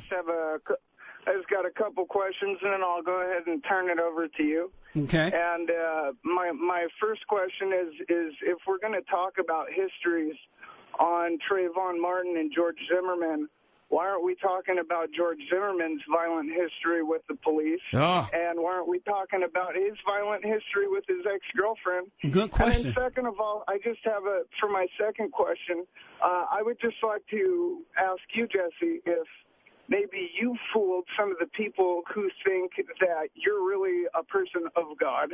Ooh, and maybe you're just doing what you're doing for the almighty dollar bill, in which case I would coin you as the typical Republican who's propagating people to believe them. Just I forgot his first question now. He donates. What was his first question? Money to you. Who? Donates money to Who donates money to me?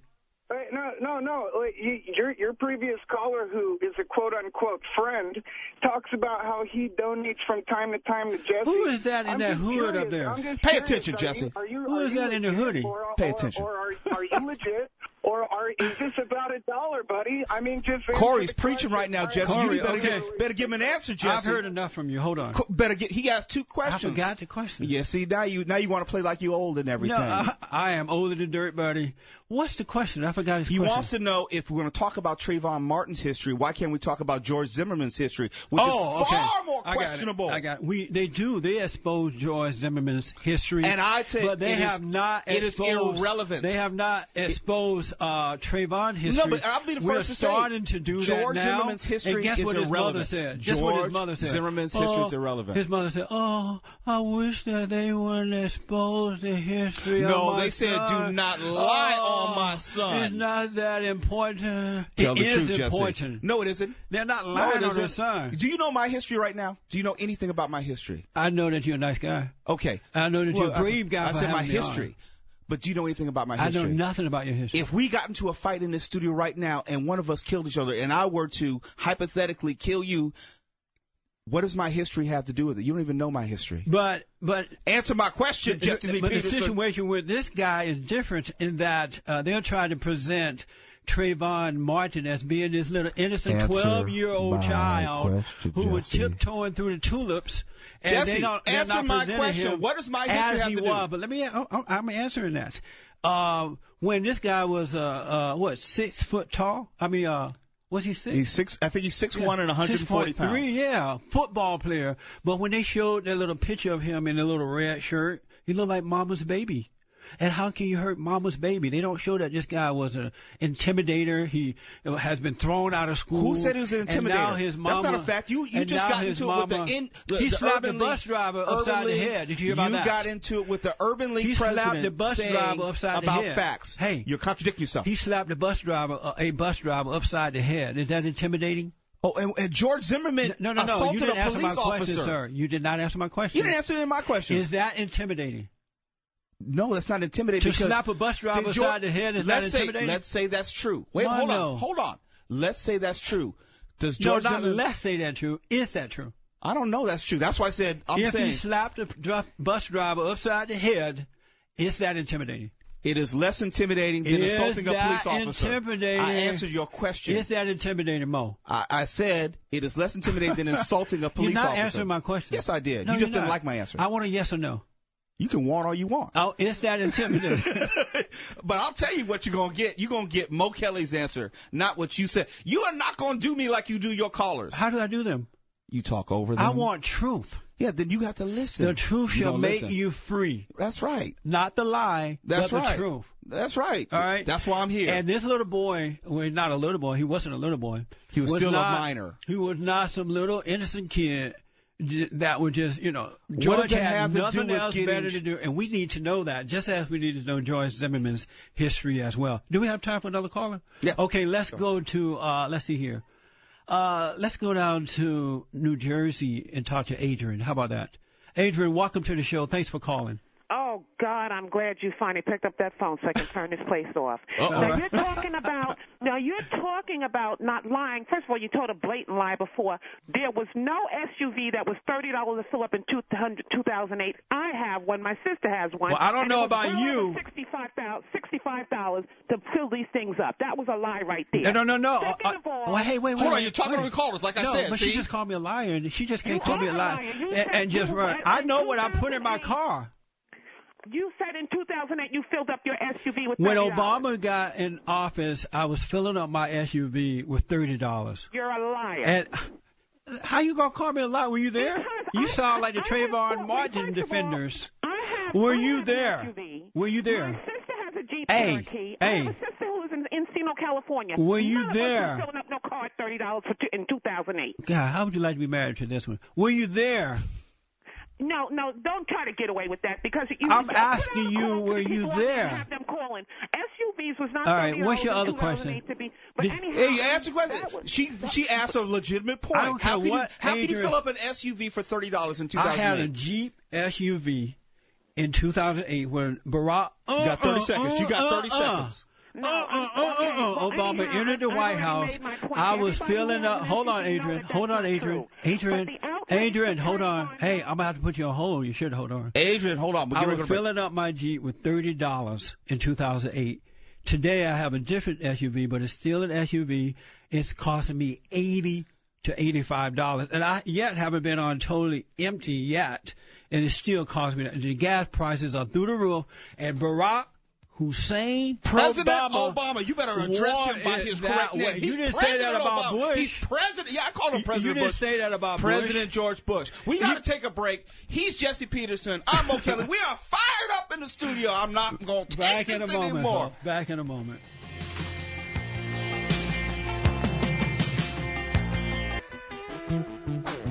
I know people listening to him. Who are you? He's Jesse Lee Peterson. I'm Mo Kelly. You're listening to Diverse LA. This has been a high-powered exchange of ideas. We have Ermias, who works with Jesse, in the studio, and we just want to read some more thoughts that have been coming in quickly. Ermias, what you got? All right, we've got email. Speaking to the mic, buddy. From Mr. Green says, today is a very exciting show. I appreciate that Diverse LA is courageous enough to show different political viewpoints held by the constituency in Los Angeles. It's rare that you have black conservatives, let alone black Tea Party members. Although I do not agree with their philosophy, I do agree with their right to freely express their ideas. Keep up the good work. That's right. I got this text from Kim. She says, quote, if we put down our bullhorns, we can hear the other side. Today's show is phenomenal. See there? That's what I'm talking about. That's the hope. The truth shall make you free. I don't know if they agree with what you have to say, but they agree with the need to have the discussion. I am Jesse Lee Peterson. Thank you so much for being with me again. I want to thank you guys for having me here. It's been amazing. It is amazing. KTLK-AM 1150 on the dial, the Diverse LA. You can email diversela@clearchannel.com, and we'll take your calls at 877-520-1150. That's 877-520-1150. And before I go to the calls, I want to invite you to go to my website at bondaction.org. Bond, ACTION.org. We are rebuilding the family by rebuilding the man. If we don't do that, none of this stuff is going to work anyway. We got to bring back that order of family. Without that, it is no government money, no white people loving blacks or blacks loving whites or Hispanics loving whomever going to change. We need the family back. And I saw the black community fall apart when they were able to destroy the family. You do admit to that, Rob? I agree. I think we have lost the familial unit, and I think most of our problems within our community, from crime to education to economics, are traceable back to our problems within the family. Where we disagree as far as how we necessarily got to that point and some of the solutions needed to bring us out of that. But I am in unity with you as far as if we can repair the black family. Yes. Then we're halfway home. Then the government will have to go and work for us instead of against us. if the family were there. Whenever they destroy that family, it's easy for the government to come in and take over, as they have done with the black community. But anyway, go to my website at bondaction.org. I do a radio show there Monday through Friday from 6 a.m. to 9 a.m. Pacific time, 9 to noon Eastern Standard Time, heard around the world by everybody and their mama. Do they hate you on your show? A whole lot of them do. I'm sure. But that's okay. I love them. Okay. And do you know I have no anger or hatred in my heart? That's what you say, but some of the emails. None. I'm not saying for me. Right. I'm saying there are some who have emailed and called who will accuse you of having self-hatred in your heart because of your very strong opinions, right, which go against the conventional wisdom as far as African Americans, and so they feel that you're a victim of self-hatred. How would you respond to that? That those people are angry and cannot see. And when I was an angry man, I thought the same way. When I would hear black people stand up for what is right and not walking around calling themselves a victim, not holding on to the past, not calling themselves African American, but American, I thought, too, that they were sellouts, because when you're angry, the truth looked like the lie, and the lie looked like the truth to you. That's why God said, forgive so he can forgive us, and that way we can see and we can know our enemies. And Jesus also said, forgive them for they know not what they do. And that's what I do with black folks. I forgive them. They know not what they do. I'm quite sure would say the exact same thing. But it's not true. Black people don't forgive. You are entitled to your opinion even when it's misinformed, ill-informed, and uninformed, Jesse. No, this is... but you're not entitled to your own facts. No, I tell the truth. I am a man of truth. Let me make these announcements here, and then we go into the phone. All righty. My Twitter handle is at JLP Talk. JLP Talk. Go to my website, bondinfo.org or Bond Action. Click on the Twitter logo there and click follow. My Facebook fan page, like me. You're on Facebook? Like me. Facebook.com. You need a Facebook hate page. If you want to hate Jesse Lee Peterson, go to Facebook.com/Jesse Lee Peterson and put in a number 1 after Peterson and click like. All right. Barack, President Obama to you. Hussein Obama. President we got to get him Obama. out. You know that this is his last year, right? You mean last year before he gets reelected? No, before he's out of there. You mean out of his first term into a second term? I predicted that Barack Obama would go down in history in 2008. Oh, and by the way, I got that was Adrian, right, who tried to say I was lying about filling up my car. Yes, that was Adrian. I have a note here about that. When Obama entered office, national average gas prices, $1.79. How many gallons in your tank? Why is it that I was not able to fill up my car? How many gallons in your tank? The national average is $3.58, and in California it's $4 plus. Jesse, isn't that right, Mondo? Where's your receipt? Where's my receipt? Oh, we were talking about facts. You got to. How many gallons? How many gallons are in your tank? I have no idea. See, exactly. So how would you know? Most I'm SUVs looking at what I have to pay. Well, but I'm saying filling up your tank. Most SUVs have more than a 17 gallons. You don't see the difference between $1.79. We are not debating the increase in gas. That's what making No. Her call had to do with whether it was true. It only took $30 to fill your tank. How much does it cost you today to fill up your tank?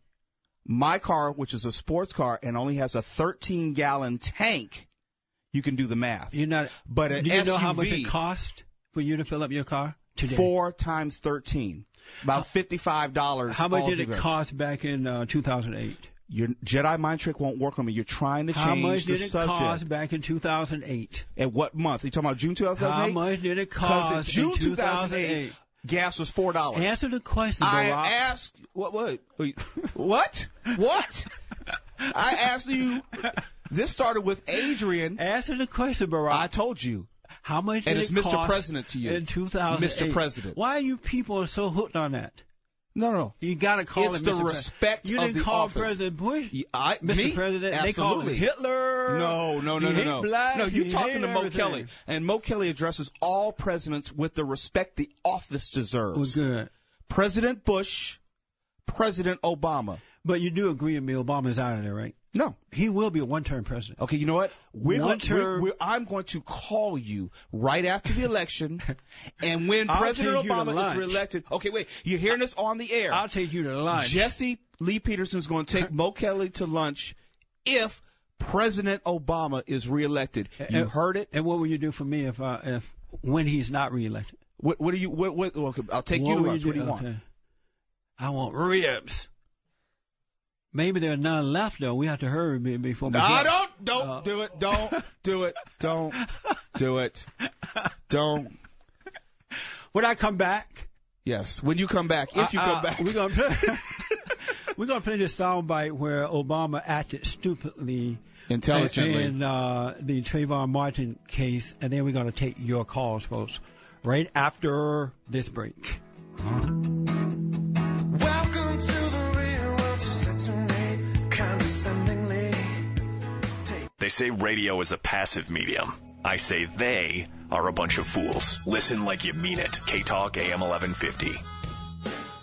Okay, welcome back. I am Jesse Lee Peterson. Thank you so much for being with me. You're listening to KTLK-AM 1150 Diverse LA. You can also email diversela@clearchannel.com. I also want to invite you to get a copy of my book, Scam, How the Black Leadership Exploits Black America. It's for everybody and their mama. And it shows you exactly what went wrong and what it's going to take it to change it. You can get it at any major bookstore, but if you want an autographed copy, you can go to bondinfo.org, bondinfo.org, or call 1-800-411-BOND, 1-800-411-2663. I want to play for you, then we go into the calls. President, you feel better now? I feel much better. Thank you. It's called respect. President Barack Hussein Obama acted stupidly in weighing in on the Trayvon Martin case. I want you to hear this. Can we get the soundbite? Okay. But my main message is to the parents of Trayvon Martin. If I had a son, he'd look like Trayvon. And,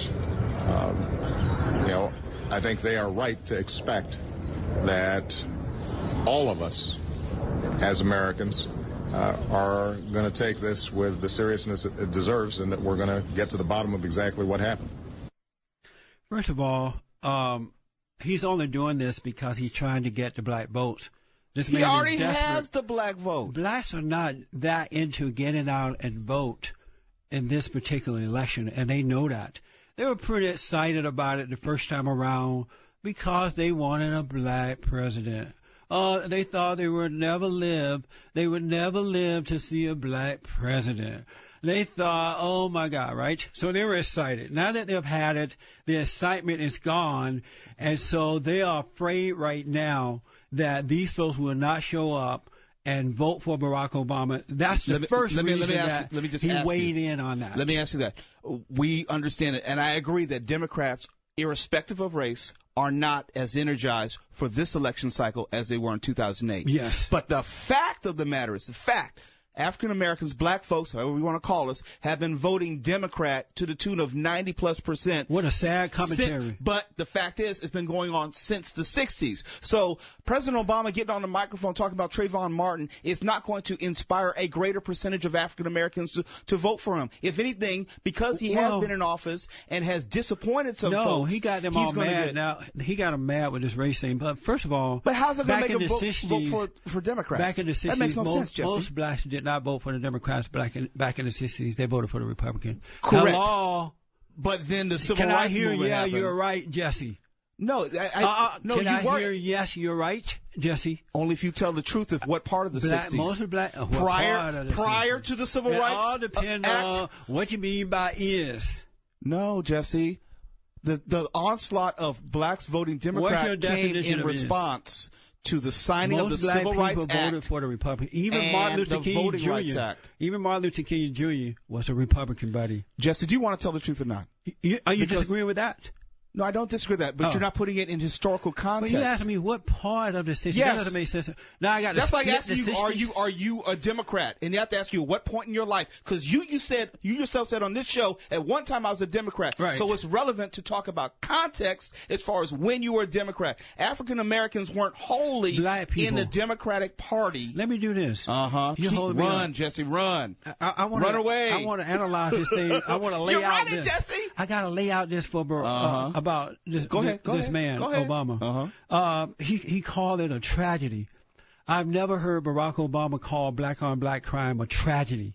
Yes, he did. No, I've never heard him. Hold on, no. He may have said it. I've never heard him say it. He addressed the violence, the black-on-black crime in violence, I believe, in 2009 regarding the Darian Albert murders. He did not call it a tragedy. Oh, now we're talking about what the definition is. These are little clues because Obama is a racist. He actually sent people to Chicago to address the black-on-black crime. Listen, Mo. You got to tell the truth. These are little clues to get black people angry. That's why, because it's a white on black. Black people are already white. Angry. And then someone got murdered. He urged cooperation among law enforcement, declaring that soul searching was needed throughout the country. I do not need to search my soul because of what happened with Trayvon Martin and Joyce Zimmerman. Do you have a soul? I don't need to search. I search my soul all the time.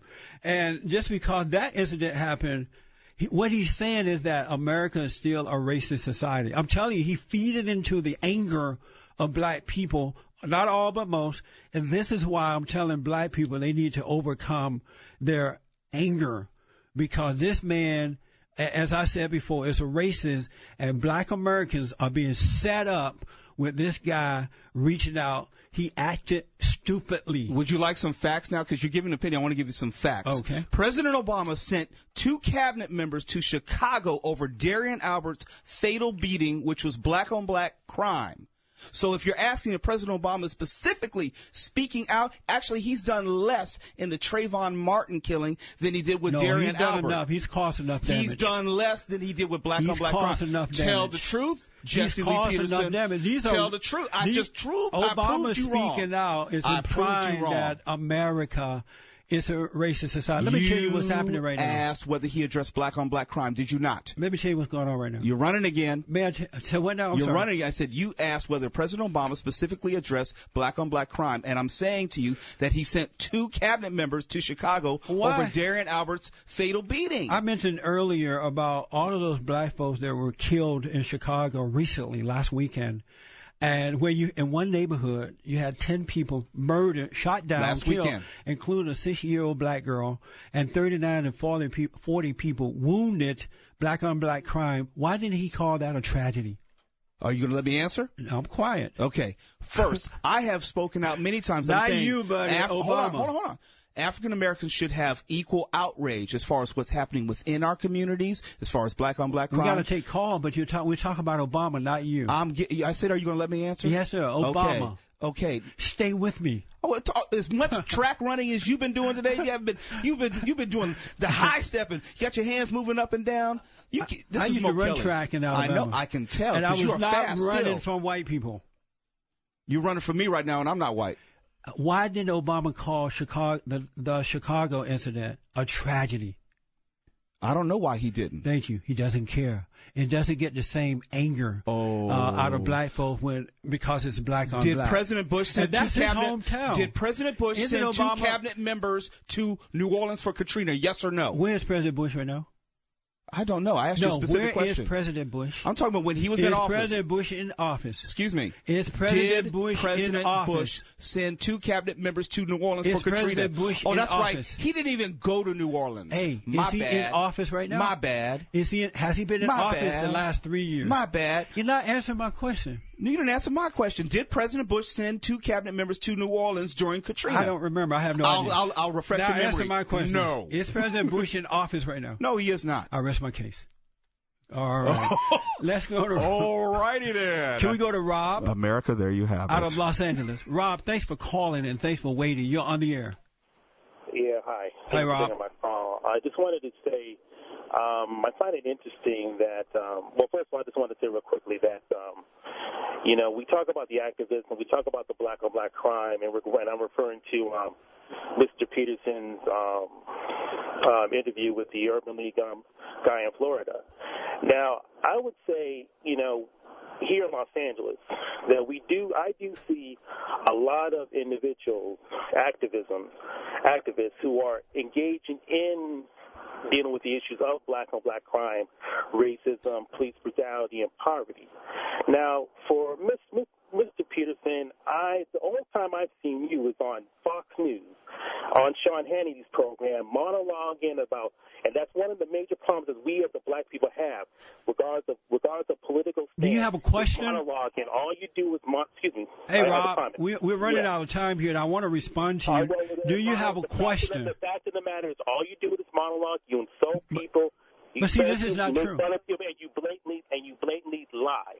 So Okay. Good point. Do we have time to respond, or should I wait here? Just wait. Let's do it on the other side of the break. I definitely want to respond to Rob. That's fine. Okay. You listen to AM 1150 KTLK. He's Jesse Lee Peterson. I'm Mo Kelly. This is Diverse LA, and we're coming back.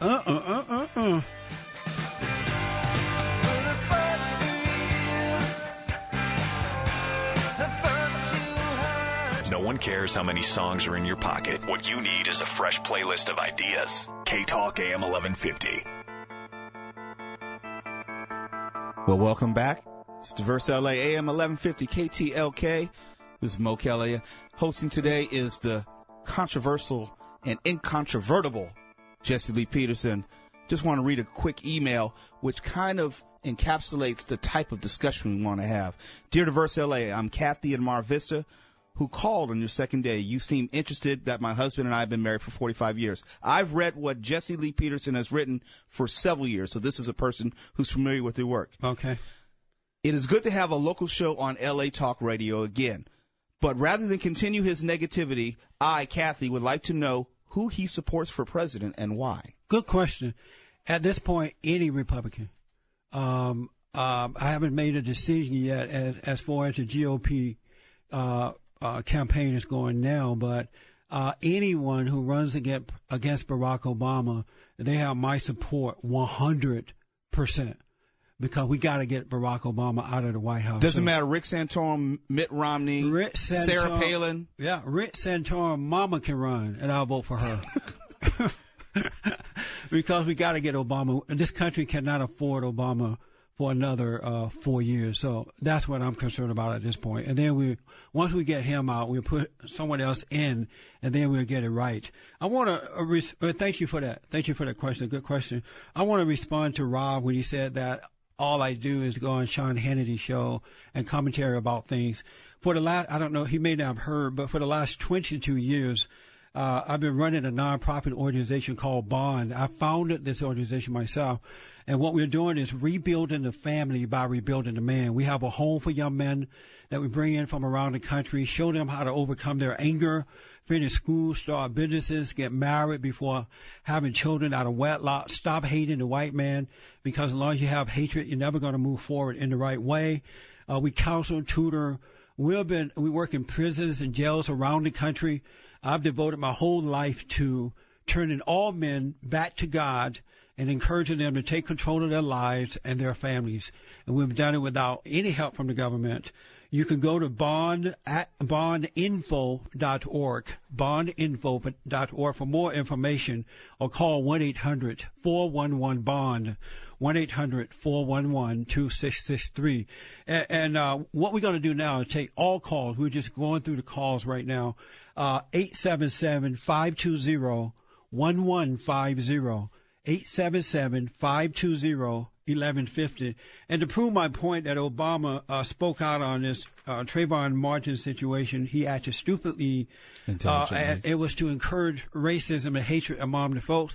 On Obama's website, they're selling hoodies. And on the hoodies, it says Obama 2012. I rest my case. What is the website address? I haven't seen it. I don't know Obama's website, whatever it is. Is it whitehouse.gov? Yeah. Okay, I just want to see it for myself. I don't take people's word for anything. I like to inform myself. They're wearing hoodies. And I want to say to the black people, don't wear the hoodies. Don't wear the hoodies. You don't look right to us wearing those things. So white people wearing hoodies is okay? No, but you got a bunch of people, they're being told to put on a hoodie. And they're doing it. No. That's what I mean by they're not thinking for themselves. I agree that in response to Trayvon Martin, telling people to wear hoodies, telling people to buy Skittles and everything is being misguided. But at the heart of the matter, the cause is just. And justice for Trayvon Martin. That's not true. Wait a minute. You're saying that George Zimmerman should not be brought to justice and have a trial and given due process? They have already done the investigation on George Zimmerman. They found no reason to arrest him. Leave the man alone. Go and deal with your black-on-black crime. That's what I say. Oh, black-on-black crime has nothing to do with this person here. Go and deal with your own folks. George Zimmerman. As my grandmother would say. Your grandma probably said you need your butt whooped. Your grandma would say go to your room. You need a timeout. Let's just go through the calls here, all right? Let's go with Donald, I guess. Let's see here. Let's go to Los Angeles and talk to Donald. Donald, welcome to the show, sir. Thanks for calling. Good morning. Good morning. I have a serious problem. I'm not gonna give the respect and say Mr. Peterson. I'm just say I have a serious problem with Peterson since he apparently can't give the respect to call our president President Obama. I mean, this, in my opinion, granted it's my opinion, but I've lived for a long time and I've seen a lot of things and I've been politically very aware for many years. This is one of the, in my opinion, one of the worst kind of black people in the sense that they hate themselves so much. Lord. Can you come up with something new? Just a moment, please. I will listen to what you say, and I promise not to interrupt you. But I ask the same. One of the worst kind of black folk that will not even give the respect or honor to our first black president and our first, help me, Jesus, our black first lady. And as he said at the very beginning of the show, I was listening at the very beginning. He going on and on about how great. Donald, because of time, let me ask. Not willing to acknowledge that. Okay, I got the point, Donald. Has a lot of class, which is recognized all over the planet. Donald, let me ask, did you feel this same way when they treated President Bush in the manner that they treated him from day one for 8 years? Did you feel that way? Did you feel that way? They were always treated with respect. You're not answering my question. Even in spite of they did not treat President Bush with respect. All right. You asked him whether he felt that they did you feel that way when they treated President Bush in the way they treated him? What? Be specific. How did they disrespect him? They called him names. They went after him. They said he stole the election. They did not call him President Bush. He did steal the election. All right, Donald. Thanks for your call, man. Get away from the blackness and become a man of character. Let's go to Michael out of Miami. Michael, thanks for calling. You're on the air. It's not about color. It's about character. But you just said get away from the blackness. Yeah. Michael. Yeah, that's because the Reverend has a natural contempt for black people, apparently. How is that, Michael? How is that, Michael? By your own words. I want black people to get married, raise their children. No, I said you have. I want black people to have jobs and businesses. Contempt. I want black. What you want. I want black people to stop hating. Reverend Peterson. Yes. I did not say what you want. I said you have a instinctive contempt for black people. And why do you say that? Because of your word. You're not listening to me, so we're not even having a conversation. What have I said to imply that? What have I done or said? You don't know. My whole life has been committed to helping black people overcome their anger, rebuild their families. Instinctive contempt. What are you? Okay, I'll answer for you. He can't, because he can't answer. But I can. You specifically I'm glad you're said speaking up for him. You said specifically that black folks were misguided, misled. Not all, but most. Okay, we don't know how to think for ourselves. They're wearing hoodies because somebody said put on a hoodie. Okay, but that's what does that point about you? Contempt for black people. You are demonizing black people. I'm not demonizing. I'm pointing out reality. If you take up his challenge about the black crimes, though, I will point to you why these foolish black people are marching, and it's not just because our leaders. At least you agree they're foolish. Hold on. Please let me set this up, please, and you can light me up afterwards, okay? We're not doing it because Reverend Jackson and Al Sharpton are pimps. Yes, you are. Reverend, please let me talk. Go ahead, real fast. Pretend to have respect. Real fast, Michael. We're not doing it because Reverend Jackson and Al Sharpton told us to. But I will come work for you. I will work for you, and I bet you Mo would too. If you can show me in the cases that you listed, give me the status of the suspects, and tell me that they interviewed by the police and went home. That's the difference, Reverend. Please so you're telling me till they put you in the grave.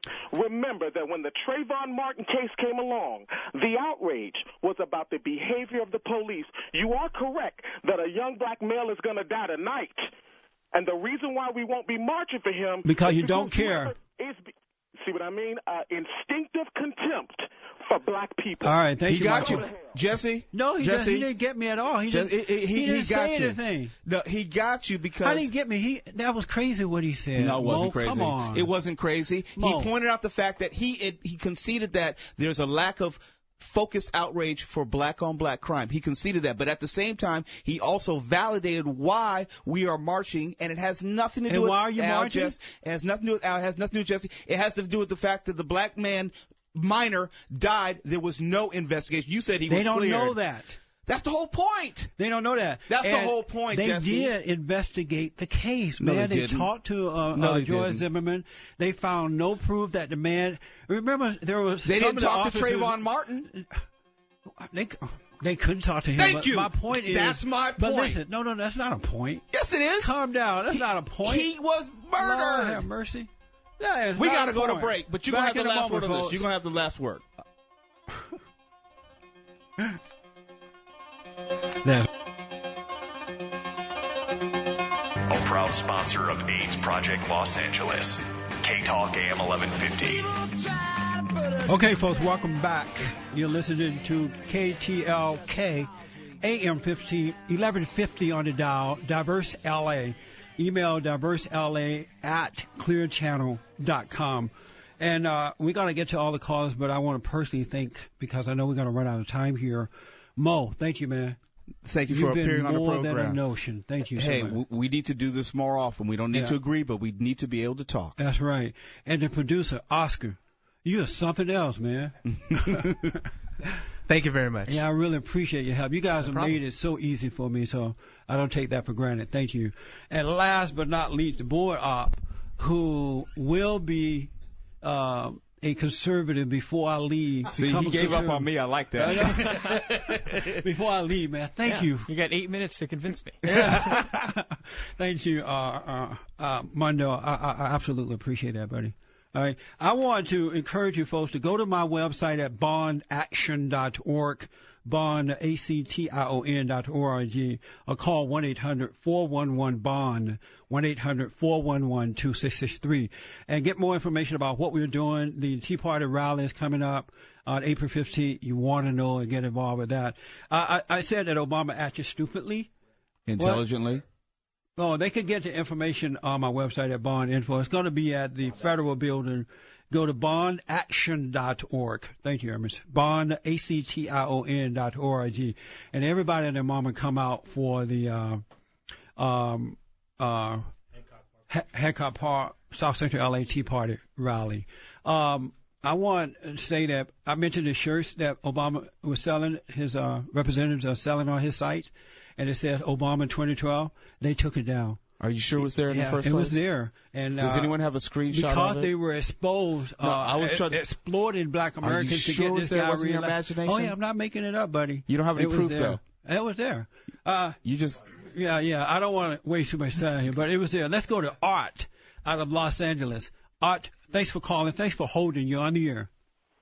Oh, no problem, Reverend. And it's still there. I'm being told that it's still on Obama's website. Okay, we'll look for it later. Okay, go ahead, Art. Okay, no problem, Reverend. A little while ago, you told Mo if he was over at the Martin shooting and that he couldn't make a comment because he wasn't there.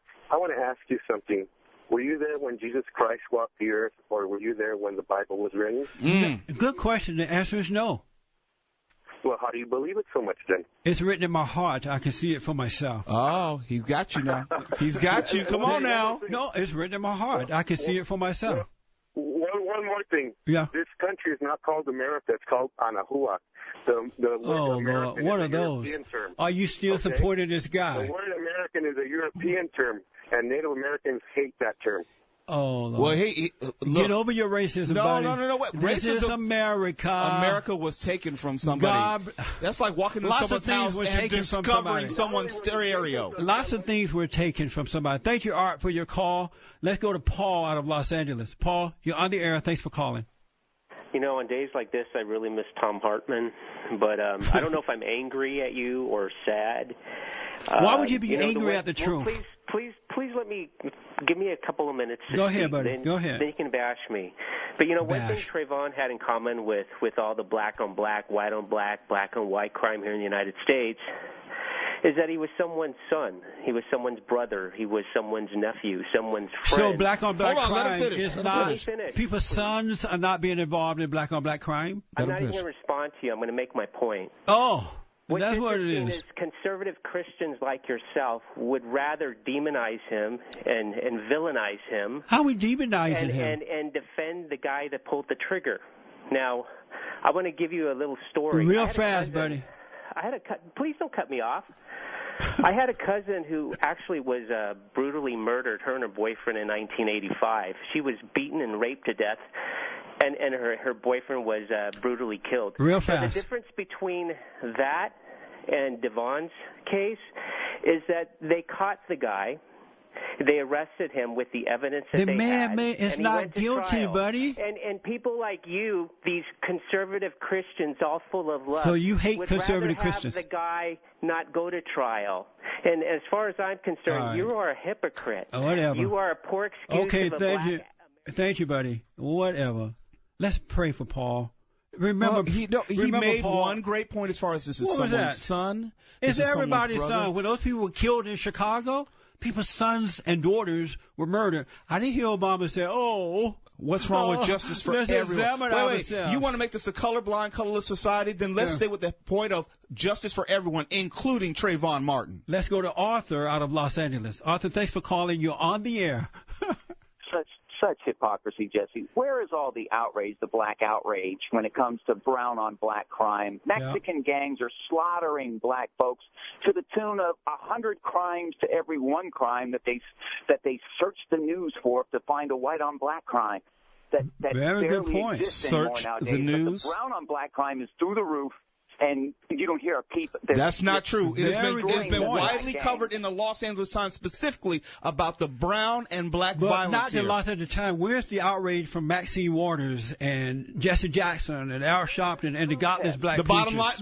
line is people who have gone to jail for it. That's the difference. Thank you, Arthur. I appreciate it, buddy. Let's go to Perry out of Tennessee. Perry, thanks for calling. You're on the air. Hello? Hey, Perry, you're on the air. Thanks for calling. Hey, Jesse, I guess I'll make this quick. Yes, sir. I've never waited on the phone so long. Well, I appreciate it. Thank you. Yeah, man. You know I'm crazy about you, man. Jesse. Yes. When you gonna get to Zimmerman's criminal record? And be as critical as Zimmerman as you are. And tell me something, Jesse. If you knew a man that had been arrested as many times as Zimmerman and never been charged with a crime, what would make you think that he's innocent now? He's never been charged with a crime. Assaulted a police officer. Yeah, he assaulted a police officer. A good witness. But yes, he did commit crimes, and he was found. It was dealt with. No, it wasn't. It's No, it not wasn't. a part. It was dealt with. Yes, it was dealt with. The cases were closed. My Jesse. point is. The cases were closed. My point is, why gather these angry black people and run down to Florida and get in the way of the investigation being done? Thank you, Perry. I got to run, buddy. Thanks. Let's go to Mary out of Compton, California. Mary. I can answer that because an injustice was done. And How do you know, Lee Mary? Peterson, How do you know, Mary? People who want to listen to Bond, look up Roy Masters. He Mary, started how do you know with an injustice was so done? You need to know Ma- that you okay. are still on the plantation. Oh, Lord. I'm free, and I bet you call yourself an African American, don't you? Run from this man. Okay. Thanks, Mary. Michael, Los Angeles. I just want to commend you on this show, and in the 3 weeks, they've just been wonderful shows, but you've taken diversity over the 100% mark with this. Thank you, Mo. Thank you, Oscar. Every time Reverend Peterson speaks, and thank you for your courage to be on, Reverend Peterson. All right, my sir. blood pressure goes up another point. My question is, my request, for the love of God, yes, truth is in the Bible, but it's between the lines. It's not the lines. There you I go. can't stand it when you use the word truth. It hurts me. It pains me every time you use it. You, sir, are the poster boy for disinformation. I looked up misinformation in the dictionary, all right. and there was your picture. Okay, thank you, Mike. I appreciate that, buddy. You know what, folks? Thank you. Thank you for tuning in. Thanks for calling in. Thanks for agreeing and disagreeing. That was a show. This has been more than a notion. Woo! Don't forget to go to bondaction.org or call 800-411-BOND. This is AM 1150 KTLK, Diverse LA. This is what we do. And we're going to be back tomorrow doing some more. Just like you may hate us today, you're going to love us tomorrow. But we're having conversations had nowhere else. That's right. And we're gone.